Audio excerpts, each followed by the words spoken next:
Soybean के बारे में जो आखिरी प्रश्न उन्होंने कहा, प्रोटीन के बारे में और डायबिटीज के बारे में, दुनिया में अभी ऐसा कोई अध्ययन नहीं हो पाया है जिससे ये सिद्ध होता हो कि सोयाबीन से डायबिटीज ठीक हो सकता है।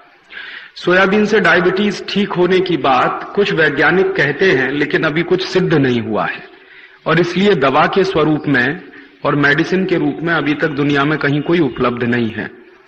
ये कल्पना जरूर ऐसी है कि सोयाबीन में जो कंपोजिशन है शक्कर का, जो शुगर का कंपोजिशन है, जो फ्रक्टोज है, उसमें ग्लूकोज है, फिर प्रोटीन है, फिर कुछ और भी चीजें, फैट भी है उसमें थोड़ा सा, कार्बोहाइड्रेट भी थोड़ा सा है। तो ऐसा माना जाता है कि उसका जो कंपोजिशन है, उस कंपोजिशन से शायद डायबिटीज की बीमारी को कंट्रोल करने में मदद मिलती हो, लेकिन अभी ऐसी कोई सिद्धि प्राप्त नहीं हुई है, ना भारत के वैज्ञानिकों को, ना दूसरे देशों के वैज्ञानिकों को।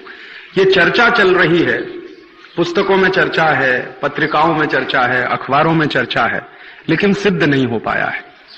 और प्रोटीन के बारे में तो सिद्ध हो चुका है। सोयाबीन द्वारा जो प्रोटीन मिलता है, वो किसी जानवर को मिले या किसी व्यक्ति को मिले, वो प्रोटीन बहुत ही जटिल होता है। और जटिल प्रोटीन जो होता है, माने बहुत कॉम्प्लेक्स है वो प्रोटीन, और वो जल्दी से पचता नहीं है। माने हम दाल खाते हैं, दाल में से प्रोटीन हमको मिलता है, वो प्रोटीन जितनी आसानी के साथ शरीर में काम में आ जाता है, उतनी आसानी से सोयाबीन का निकला हुआ प्रोटीन शरीर में काम नहीं आता। बल्कि सोयाबीन का निकला हुआ प्रोटीन एक तरह से शरीर में स्टोरेज के रूप में इकट्ठा हो जाता है। जैसे हम कोई चीज स्टोर भंडार करके रख लें, वैसे एक भंडार जैसा बन जाता है, उसका उपयोग नहीं हो पाता शरीर की ऊर्जा के लिए। इसलिए वैज्ञानिकों का ऐसा मानना है कि सोयाबीन का जो प्रोटीन है बहुत संश्लेषित है, बहुत जटिल है, बहुत मुश्किल है। इसलिए दुनिया भर में सोयाबीन खाने की बात कहीं नहीं कही जाती।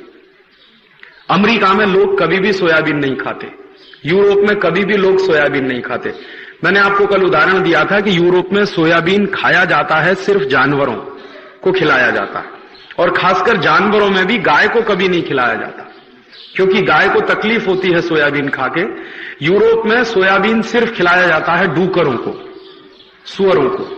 और वहां भी क्या होता है, मैंने आपको बताया कि चूंकि जटिल है इसलिए आसानी से पचता नहीं, तो डूकर सोयाबीन की खली खाता है तो स्टोरेज के रूप में इकट्ठा हो जाता है, और डूकर थोड़ा जाड़ा हो जाता, मोटा हो जाता है। और वो इसलिए डूकर को खिलाते हैं क्योंकि डूकर का मांस उन्हें खाना। तो सोयाबीन खाया हुआ डूकर थोड़ा जाड़ा हो जाता है, मोटा ज्यादा हो जाता है, इसलिए मांस ज्यादा मिलता है, इसलिए डूकरों को सोयाबीन खिलाने की परंपरा है। और वो भी सब देशों में नहीं है, सिर्फ हॉलैंड में है। मैं हॉलैंड जा चुका हूं और मैंने वहां पर देखा है कि उससे जो है दूसरे तरह की प्रॉब्लम भी हो रही है। जैसे वहां पर एक बड़ी प्रॉब्लम अभी शुरू हो गई है कि डूकर का मांस जो खाया किसी ने और वो सोयाबीन खाया हुआ डूकर है, तो उन लोगों को पेट की बीमारियां बहुत होती है। जो सोयाबीन खाता है डूकर, डूकर का मांस जो लोग खाते हैं, तो लोगों को पेट की बीमारियां बहुत होती हैं जो डूकर का मांस खाते हैं सोयाबीन वाला। इसलिए पूरे हॉलैंड में सोयाबीन का बहिष्कार कर दिया है। वहां कोई किसान सोयाबीन नहीं करता, यूरोप में भी कोई किसान सोयाबीन नहीं करता।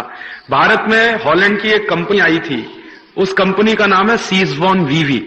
तो सीजवॉन वीवी कंपनी आई थी सोयाबीन का बीज लेकर सबसे पहले, और मध्य प्रदेश में उस समय जब सरकार चलती थी, आज से ये करीब 15-20 साल पहले की बात है, तो मध्य प्रदेश सरकार को वो बीज मुफ्त में दिया गया था और कहा गया था कि आप अपने किसानों को अगर ये बीज बांटें तो हम आपके पैदा किए हुए सोयाबीन को पूरा खरीद लेंगे और आपको विदेशी मुद्रा मिलेगी। तो इस लालच में मध्य प्रदेश सरकार ने सोयाबीन का बीज बांटना शुरू किया ब्लॉक डेवलपमेंट ऑफिसर्स के माध्यम से। पहले मध्य प्रदेश में फैला सोयाबीन, अभी फैलते फैलते महाराष्ट्र में आ गया, थोड़ा गुजरात में भी चला गया, उत्तर प्रदेश में भी चला गया है। लेकिन अब करते करते खेती इस नतीजे पर पहुंचे हैं कि कुछ उसमें से फल नहीं निकलता। एक बात जो आपने कही कि सोयाबीन की खेती के बाद कपास की फसल बहुत अच्छी होती है, तो ये बात तो किसी दूसरी फसल पे भी सच है। आप कोई भी दलहन की खेती करें, कोई भी दाल करें, तुअर की करें, उड़द की करें, मूंग की करें, उसके बाद कपास लगाएंगे, हमेशा अच्छा होगा। कपास की फसल का अच्छे होने का एक छोटा सा सिद्धांत है कि जिस खेत में प्रोटीन ज्यादा देने वाली कोई भी अनाज पैदा की गई हो, अनाज की फसल ली गई हो, उसमें उसके बाद कपास लगाएंगे, हमेशा अच्छा होगा। और इसी तरह से एक और दूसरी छोटी सी बात है कि तुअर की दाल लगा दीजिए किसी खेत में, उसके बाद गेहूं लगाइए, गेहूं हमेशा उसमें अच्छा होगा। तो जो भी दाल है, दाल की फसल लेने के बाद अगर आप गेहूं लेंगे उसमें तो बहुत अच्छा होगा।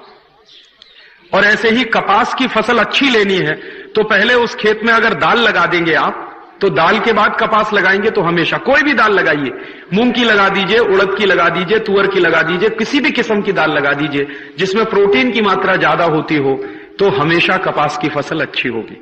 सिर्फ सोयाबीन से कपास की फसल अच्छी होती है, इससे भी ज्यादा सच ये है कि किसी भी तरह की दाल की फसल आप लगाएं तो उसके बाद कपास की फसल निश्चित रूप से बहुत अच्छी होती है। और ये जो फसल चक्र का एक सिद्धांत है, और शायद इस देश में सभी किसान जानते थे आज से 200-300 साल पहले तक, लेकिन ये जो परदेशियत आ गई, विदेशीकरण हो गया हमारी खेती का, तो वो फसल चक्र का जो हमारे ज्ञान थे वो खत्म हो गए, टूट गए धीरे धीरे। तो गांव के जो बुजुर्ग हैं, जो पुराने लोग हैं, ये ज्ञान किसी किताब में नहीं मिलेगा। जो गांव के पुराने बुजुर्ग हैं जिन्होंने पुरानी खेती की है, उनसे मिलेगा कि आप क्या करते थे अपने जमाने में, क्योंकि किताबें इस पर ज्यादा लिखी हुई नहीं है, ज्यादा इस पर प्रकाशित साहित्य नहीं है। जो साइंटिस्ट लिखते हैं, जो किताबें बनाते हैं, वो भी एजम्पशंस के आधार पर हैं, अनुमानों के आधार पर है।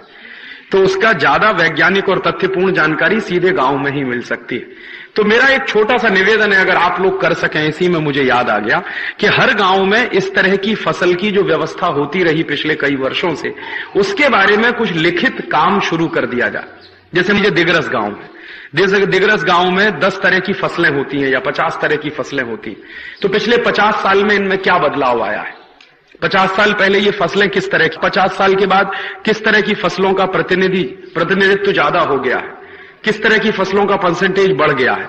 अगर ये छोटा छोटा एक सर्वेक्षण का काम हर गांव में शुरू कर दिया जाए, तो ये जो झगड़ा है कि सोयाबीन के बाद क्या करें, या गेहूं के बाद क्या करें, या कपास के बाद क्या करें, या ऊस के बाद क्या लगाएं खेत में, धान लेने के बाद क्या लगाएं, ये झगड़े उसमें से सुलझ जाएंगे और वो ज्ञान जो हमारे पास था वो वापस हमारे पास लौट आएगा। तो मुझे ऐसा लगता है कि हर गांव में जो नौजवान साथी हैं, जो थोड़े भी पढ़े लिखे हैं, वो इस तरह का काम शुरू कर सकते हैं। और इस तरह का काम शुरू करने में गांव के जो बुजुर्ग लोग हैं, जो वडील हैं, उनकी बड़ी भारी मदद हो सकती है, जिन्होंने पिछले कई सालों से खेती की है, जिनको इस बात का अंदाजा है। तो मुझे लगता है कि इस तरह का प्रयास शुरू होना चाहिए। और कई बार किताबों में, खासकर पत्रिकाओं में, बहुत बार ऐसी माहिती आती है जो विदेशों से इंपोर्टेड होती है। सोयाबीन के बारे में जितनी माहिती भारत की पुस्तकों में छपती है, सब विदेशी माहिती है, क्योंकि सोयाबीन हमारी फसल कभी नहीं थी।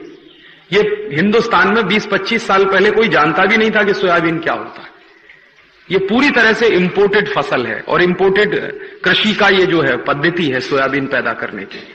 तो ये जो विदेशों से आने वाली जानकारी है, उसको सीधी तरह से कभी स्वीकार ना करें, क्योंकि जरूरी नहीं है विदेशों में कोई एक जानकारी सच हो, वो हमारे यहां भी सच हो। बिल्कुल जरूरी नहीं।